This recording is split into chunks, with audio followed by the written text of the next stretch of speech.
Assalamualaikum dan salam sejahtera. Hari ini cikgu nak terangkan summary kesimpulan kepada apa yang kita belajar dalam kelas pertama vektor yang berkaitan dengan vektor permainan dan juga modulus hypotenuse.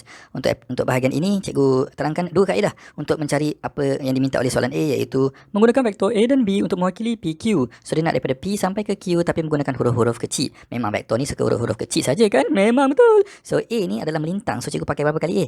Satu A, lagi satu A. Oh tak nampak ya? Okey. Cikgu zoom. Okey, oops, terconteng pula.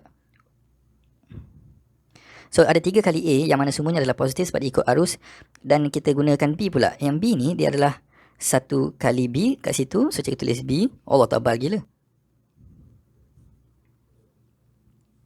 B adalah 2 ke kanan, so 1 kali B dan separuh saja B diperlukan. So ini akan jadi 1/2 B ataupun 0.5 B.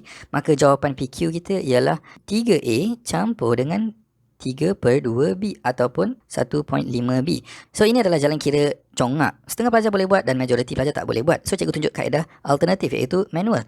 Manual ni lebih bagus juga sebab pernah sekali dalam periksa percubaan dia keluar soalan yang mana pecahan dia bukannya 3/2. 3/2 ialah 1/2 kan. Tapi pecahan dia cikgu ingat lagi dia 8/3. 8/3 tu bukan perpuluhan yang comel. So confirm pelajar hanya akan dapat jawapan kalau dia guna kaedah yang manual. So apa cikgu buat untuk kaedah manual? Cikgu tukarkan soalan dia PQ sama dengan entah berapa A, sebab kita tak tahu berapa A kan, dan entah berapa B, dan cikgu gantikan huruf-huruf vektor kita ni dengan penjelmaan. Penjelmaan macam mana tu cikgu? Penjelmaan seperti kalau bergerak ke kanan. So cuba tengok PQ. PQ ni adalah ke kanan sebanyak 6, naik sebanyak 3. So cikgu tulis 6, 3. Macam Math Modern Matrix kan? Dan juga macam Math Modern penjelmaan, translasi. A pula adalah ke kanan 1, naik atas. Itu adalah A. So dia adalah 1, 1. Dan B pula ialah 2 ke kanan sahaja, 2 kosong sebab dia tak naik, dia tak turun. Maka ini adalah persamaan yang cikgu boleh leraikan dia kepada 2 persamaan serentak. M darab 1 dapat M campur N darab 2, 2N sama dengan 6. Ini persamaan pertama cikgu. Dan yang bawah pula, perasan tak cikgu tulis 6 di sebelah kanan sebab kelaziman dalam persamaan serentak nombor sebelah kanan. Kemudian yang bawah pula, N darab 1 jadi M campur N darab 0. Oh tak payah tulis, kalau tertulis pun terus batalkan, bersamaan dengan 3. So ini adalah persamaan kedua, dan persamaan kedua ni dah selesai. Jadi M sama dengan 3. Gantikan dalam persamaan yang pertama. So M 3 campur 2N sama dengan 6. Yang M ganti dengan 3, so 3 pindah sana, dia jadi 2N, 6 tolak 3 iaitu 3. Dan 2N, N sama dengan 3/2. Selesai. So maksudnya apa? Cikgu berjaya mendapat nilai MN yang tadi memenuhi cikgu punya persamaan atas ni. Tuting dan juga tuting. Jadi maksudnya apa cikgu?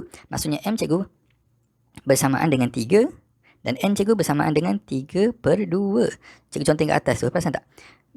Dan ini adalah sama seperti yang kita buat secara manual. Sama tak dengan manual? Sama dengan ni kan? Yang mana M kita 3 dan juga 3/2 sama dengan tu. Ya, so dua cara ni boleh pakai dalam periksa. Okey, baiklah, sambungan dia. Modulus pula macam mana cikgu? Modulus sebenarnya membawa 3 kegunaan dalam add match. Anda boleh tengok formula wajib hafal, dan cikgu tuliskan vektor pun ada satu kegunaan dia, iaitu hypotenuse. So tu cikgu buat macam H. Hypotenuse maksudnya dia nak tahu jarak hypotenuse. Faham? Ya, hypotenuse segitiga sudut tegak. Cuba tengok PQ. PQ kat sini kan, melintang dia 6 dan tegak dia 3. So 90 darjah kat sini, dia nak hypotenuse PQ. So 6/2 campur 3/2. Cikgu dapat punca kuasa 45. Namun demikian, jawapan punca kuasa 45 ni kadang-kadang berbeza dekat skema jawapan. Skema jawapan dia tulis 3 punca kuasa 5, dan anda rasa tertanya-tanya apa benda ni, ya Allah. Ini adalah bentuk surd yang dibelajar oleh pelajar KSSM. So macam mana pula kaedah KSSM tu? Kalau anda teringin nak tahu, 45 boleh ditulis sebagai punca kuasa 9 kali 5 dan dipisahkan menjadi punca kuasa 9 darab punca kuasa 5. Punca kuasa 9 dapat 3 darab punca kuasa 5, dan kita boleh tuliskan rapat-rapat seperti berikut. So jawapan anda dua-duanya okey. Cuma digalakkan untuk biarkan dalam bentuk punca kuasa. Kalau tukar perpuluhan, boleh jadi tersalah bunda lah semua tu kan. So kita biar sajalah, tak ada masalah. Kenaan dengan melabelkan vektor, iaitu jantung kepada vektor. Kalau anda mantap dari segi penglabelan, maka selain-lainnya adalah senang dan mudah juga untuk cikgu tandakan dan juga semak jalan kira anda. Untuk cikgu Hasan lah. Baiklah, so cara cikgu labelkan maklumat, first of all kena faham bahawa ada 3 cara untuk tulis vektor. Yang pertama dikenali sebagai nisbah. Nisbah senang gila. Contohnya kat dalam soalan yang kat bawah sini, cikgu tulis BT TC 2 nisbah 1. So BT TC 2 nisbah 1. Nisbah yang sama boleh ditulis dalam bentuk yang berbeza. Macam mana pula tu cikgu? Sebagai contoh dekat dalam gambar ajar dekat bawah, cikgu dah boleh labelkan BT bersamaan dengan 2 dan TC sama dengan 1. Kalau cikgu tulis dalam bentuk yang berbeza ni, sebahanya nampak tu BC. B sampai ke C ialah daripada awal sampai ke hujung. Awal sampai hujung ada 3 bahagian. So nisbah dia jadi 3 dan TC adalah 1 bahagian 3 nisbah 1. Jadi maksud cuma nak tunjukkan bahawa anda boleh tukar nisbah-nisbah tu kepada bentuk-bentuk lain. Lepas tu ada bentuk lain untuk menulis maklumat, iaitu bentuk lambda. Macam mana pula tu cikgu? Jalan kira tak ditunjuk langsung, iaitu BT TC sama dengan 2 nisbah 1. Oh, tak nampak ya? Okey, sorry. Cikgu zoom in. So, BT per TC. Kenapa pula per? Sebab nisbah sebenarnya bersamaan dengan bahagi. Bahagi sama dengan per. So, TC cikgu pindah ke atas. BT sama dengan 2. Per 1 tak payah tulis. So, bila cikgu tulis macam ni, dia ada satu saja nombor sebelah kanan. Ini dipanggil sebagai bentuk lambda. Tak faham? Lambda juga kadang-kadang ada pecahan kat bawah sini. Contohnya 2 per 3. Okey, dia boleh ada nombor-nombor. Sebelah sini saja nombor. Maka itu dikenali dalam kelas cikgu Hasan sebagai lambda. Bentuk pelangi pula. Pelangi dia tak ada pecahan. Kebetulan ini tadi kan cikgu cakap lambda sebab dia ada dia ada nombor sebelah kanan. Sebenarnya dia ada 1, dan kalau ada nombor selain daripada 1, ia patut dipindah sebelah sana untuk baca secara pelangi. So apa macam nak baca ni? Cara baca pelangi ialah BT bersamaan dengan 2 bahagian. Memang betul dalam gambar ajar kita BT bersamaan dengan 2 bahagian, betul?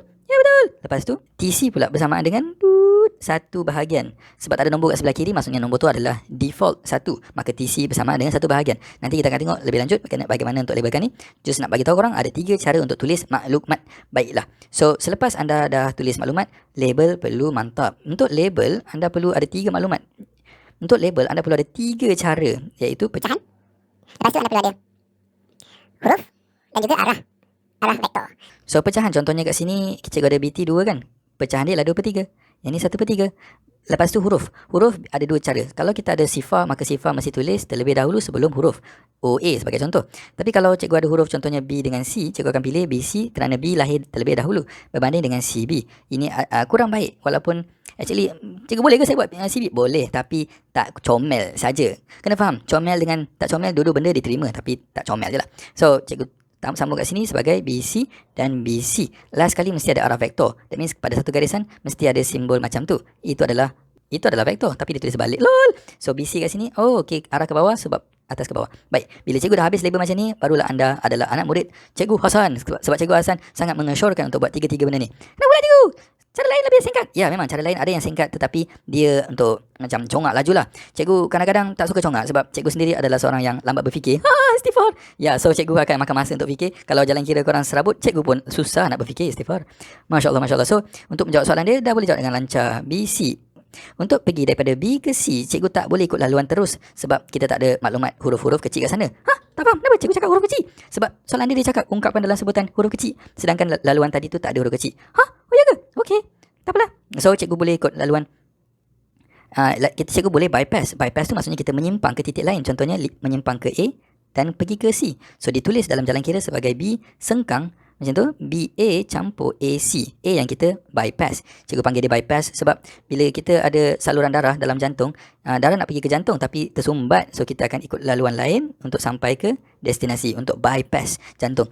So BA adalah negatif 6A. Kenapa negatif? Sebab dia melawan arus ni. Tak nampak ke? Ada arrow kat situ. Yes, kita melawan arus. Dan AC ialah 9B. Dan itulah jawapan akhir kita selesai. Ya, macam tu. Ya, macam tu je. Biasanya soalan A senang lah. Soalan kedua, AT. AT bersamaan dengan berapa? AT ialah cikgu boleh buat 2 laluan, sama ada ikut bawah ataupun atas. Cikgu nak pilih laluan mana? Untuk AT, cikgu nak ikut laluan atas, dan ini adalah pilihan yang boleh je kalau korang nak ikut laluan C. Yang penting jawapan akhir mesti dapat sama juga. Iya ke cikgu? Yap, memang sama. Korang boleh cuba sendiri. Okay, so AB, cikgu bypass ke titik B untuk sampai ke destinasi T. AB cikgu bersamaan dengan 6A dan BT cikgu bersamaan dengan 2 per 3 BC. Perasan tak huruf kecil? A dah cantik tapi BC ni masih huruf besar. So kena tukar. Dan berita baik, BC ni dah kira tadi. So kita boleh ambil jawapan ni. Ya ke? Lah sama dengan BC. So kita boleh ganti-ganti. Vektor ni sangat best sebab kalau daripada awal korang betul, kita akan petik-petik jawapan daripada awal-awal dan kita punya jalan kira dapat jadi ringkas, singkat. Cikgu, kalau saya tak perasan, saya kira panjang. Tak apa, maka tetap sama. So 6A campur, kembangkan ke dalam 2 per 3 ni. So dapat negatif 4A dan juga tambah 6B. So jawapan akhir cikgu ialah 2A campur 6B. Cikgu, kenapa skema jawapan dia tulis B? Dulu baru A. Tak, sama je sebab dia tambah. So tambah tak kisah, kedudukan dia sama je. Yap. Okey, cikgu nak tambah soalan sebab ini satu je contoh cikgu akan berikan mewakili semua. Nak tulis soalan tu dekat atas sini. Dekat sebelah corner kanan sekali ni, cikgu nak buat satu lagi soalan tambahan. Soalan C cikgu, tambahan ialah apakah vektor C sampai T? Oh, C nak pergi T? Macam mana tu? Cikgu, kalau nak pergi C ke T, adakah cikgu kena ikut laluan macam ni? Sebab tadi cikgu cakap kita tak boleh ikut huruf kecil. Maksud cikgu huruf kecil mana? Huruf kecil ni cikgu cakap tadi tak boleh. Okey. Sebenarnya dalam kes macam ni boleh tau kita ikut laluan yang warna kuning untuk sampai ke destinasi kita. Ya, boleh pula cikgu. Boleh. Dan malah ia lebih cekap. Tadi cikgu cakap tak boleh ikut laluan yang tak ada huruf kecil. Betul juga kan? Tapi cuba tengok ni. CT kita bersamaan dengan melawan arus. So cikgu tulis negatif 1/3 BC. Huruf besar BC tu cikgu boleh tukarkan dia. Macam mana tu? Negatif 1/3 BC. BC cikgu dah ada dekat daripada jawapan A sini kan. So cikgu boleh ambil dan terus gantikan dekat tempat dia. Jadi Negatif 6A campur 9B. Dan cikgu akan dapat 2A tolak 3B. Boleh pula cikgu. Tadi kata tak boleh, saya tak faham lah. Apa maksud cikgu tadi tak boleh ikut laluan yang ni? Yang mana satu? Yang ni, jap. Cikgu padam dulu. Okey, cikgu padam. Sabar. Cikgu padam. Okey, cikgu padam. Sabar. Bukan senang sebenarnya. Tengah belajar lagi ni. Tadi cikgu cakap kita tak boleh ikut laluan ni. Sebab cikgu cakap tak ada huruf kecil. A, B tak ada kecil. Betul. Habis tu ni cikgu pakai ni. Yang CT cikgu pakai yang kecil tu, TC tu. Okey. Maksud cikgu tadi, kalau kita nak pergi jalan menyeluruh, B sampai C, tak boleh ikut laluan BC tu juga. Kenapa pula? Sebab kalau cikgu ambil pecahan dia, BC sama dengan, cikgu ambil ni 2/3 BC campur dengan ni 1/3 BC, maka cikgu akan dapat 3/3 BC, iaitu BC balik semula. Dapat balik benda sama. Itu maksud cikgu. Kita tak boleh ikut laluan sepenuhnya B sampai C. Tapi kalau nak buat sekerat-sekerat perjalanan, boleh. Kita boleh ambil laluan yang ada pecahan tu. Dan ingat, label yang cekap menghasilkan jawapan yang lebih senang disemak. Terima kasih cikgu. Ya, sama-sama.